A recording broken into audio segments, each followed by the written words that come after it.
We are getting the first look now at a substitute teacher arrested after a fist fight with a high schooler. It was all caught on video. This is 27-year-old Recon Smith, now out of jail. In fact, we first brought you this video yesterday. Now some accusations that the student used racial slurs starting the fight. The question remains, who is in the wrong? 8 News Now reporter Ryan Matthey explains from court. Well, the fight in that video resulted in the substitute teacher losing his job, a ban from teaching in the district, and a bail amount of $9,000. Sources indicate to 8 News Now, though, that the student in this fight was also arrested after allegedly making racially charged comments before the first punch. 27-year-old Raquan Smith waved to family he'd soon reunite with.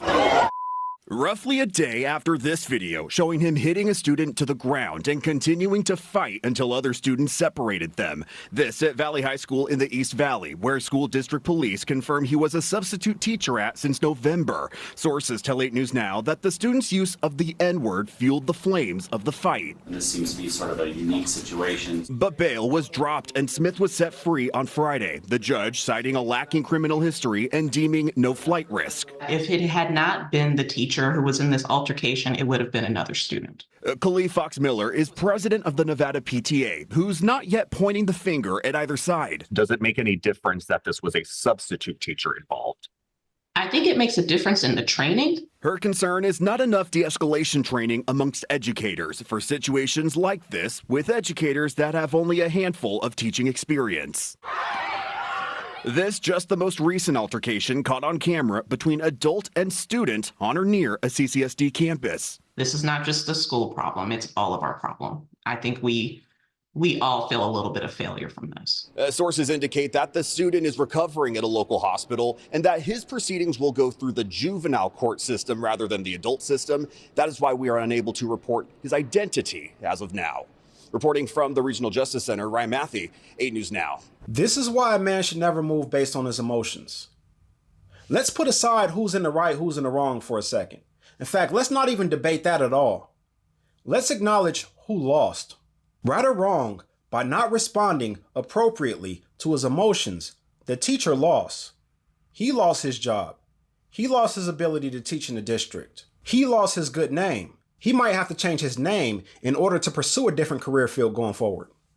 Yeah, he has a very common last name, but a not so common first name, especially with the way that it's spelled. That Google search is going to pop up just him.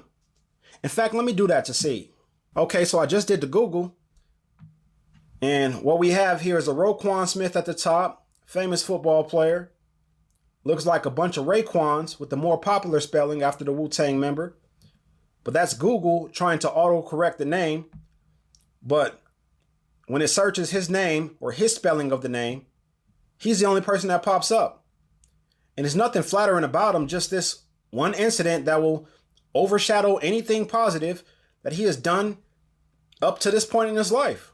Vegas teacher, Vegas teacher, Vegas substitute teacher, Vegas teacher, Vegas teacher, Vegas teacher.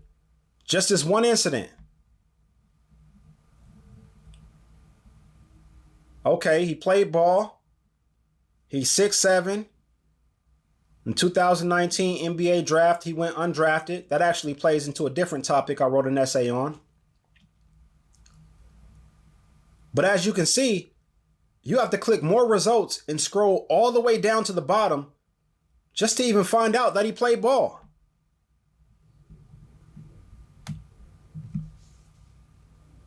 This shows you how quickly you can mess up your name. You could spend an entire lifetime building your name, but you can mess it up within seconds. Even if he goes into business for himself, he might have issues in this cancel culture world that we live in.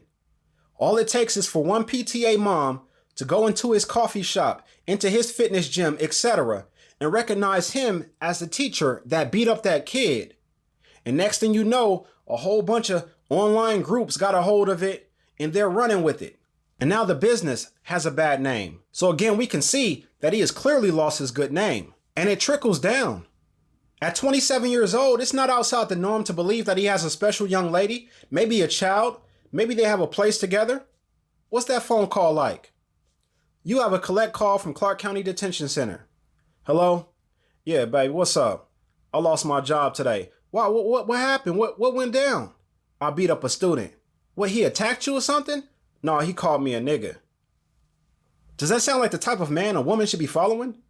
Do you think this incident's gonna have no effect on the relationship? Let's say he doesn't have a woman or a child. This happened right before the beginning of the month.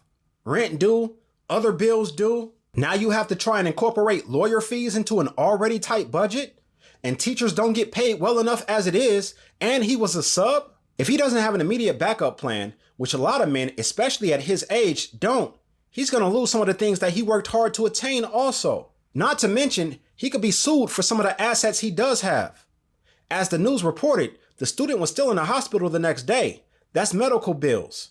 You think his parents ain't gonna lawyer up? They're gonna find something to hold him liable for. And the district is for sure getting sued. He lost all that. Meanwhile, the student just lost the fight. Any charges put against him is gonna get dropped because he didn't cause physical harm. Even if he get kicked out of Valley, he could finish his education online. He's a juvenile, so there won't be a record that follows him into his adulthood. For that same reason, we won't even know his name. It's already out the news cycle. I had to Google it to find the story. So he's already an afterthought. Let's be very clear. The student got beat up, but the teacher lost that fight.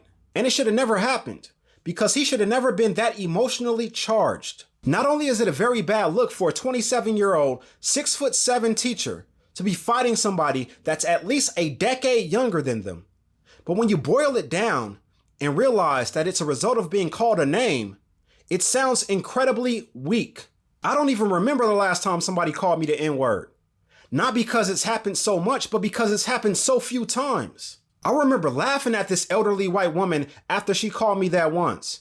And the only reason I remember that is because I remember how much it infuriated her that I was laughing at her. And I wasn't laughing as a way of deflecting how I really felt. No, I really found it hilarious that she thought it would have an effect on me.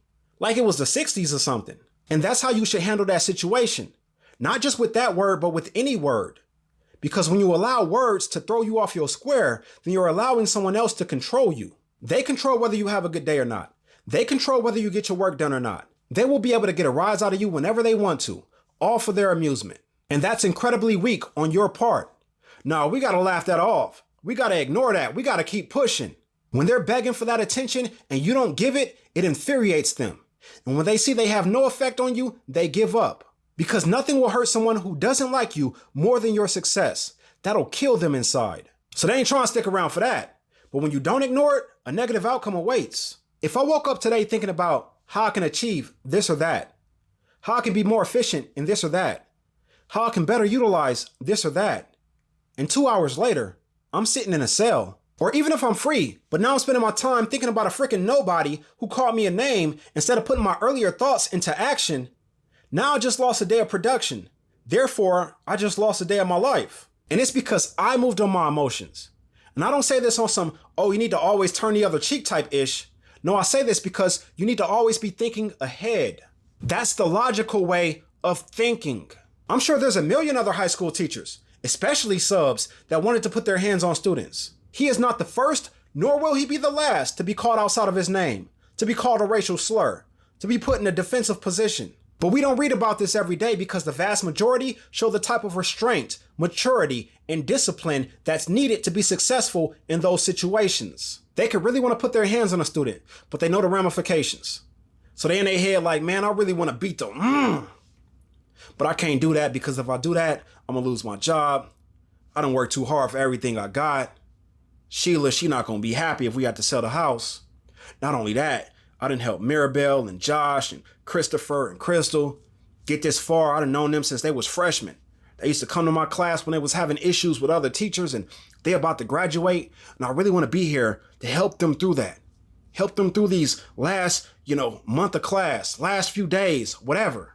They use logical thinking to come out of their intrusive thoughts. And they send that student to the dean's office. And listen, man, we all have weak moments.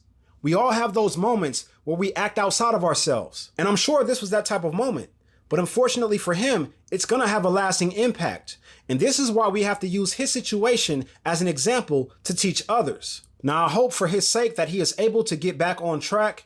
And I also hope that he's able to see what he did wrong in this situation and able to apply that appropriately to future situations. Because he is also very lucky that this didn't end worse. You had a handrail right there the student could have hit their head on. Looks like the student did hit their head on the wall. As men, we have this thing called grown man strength. We're able to actually take another man's life with a single punch. This could have ended much worse. If you ever find yourself in this position, think about how you can remove yourself from the position. Use that open area to walk off. Gather yourself. Think.